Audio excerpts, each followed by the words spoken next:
أعوذ بالله من الشيطان الرجيم. بسم الله الرحمن الرحيم.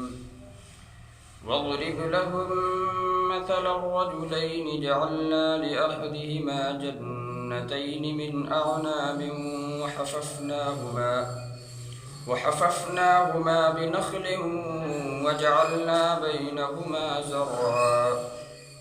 كلتا الجنتين آتت أكلها ولم تظلم منه شيئا وفجرنا خلالهما نهرا وكان له ثمر فقال لصاحبه وهو يحاوره أنا أكثر منك مالا وأعز نفرا ودخل جنته وهو ظالم لنفسه قال ما أظن أن تبيد هذه أبدا وما أظن الساعة قائمة ولئن رددت إلى ربي لأجدن خيرا منها منقلبا قال له صاحبه وهو يحاوره أكفرت بالذي خلقك من تراب ثم من نطفة ثم سواك رجلا لكن هو الله ربي ولا أشرك بربي أحدا ولولا إذ دخلت جنتك قلت ما شاء الله لا قوة إلا بالله إن ترني أنا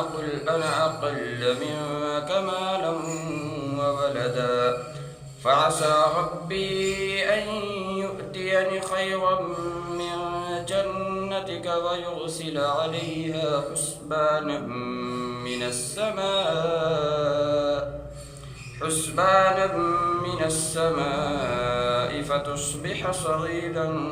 زلقا أو يصبح ماؤها غورا فلن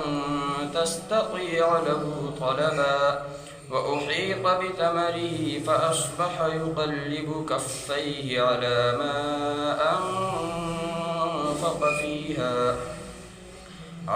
ما أنفق فيها وهي خاوية على عروشها ويقول يا ليتني لم أشرك بربي أحدا ولم تكن له فئة ينصرونه من دون الله وما كان منتصرا هنالك الولاية لله الحق هو خير ثوابا وخير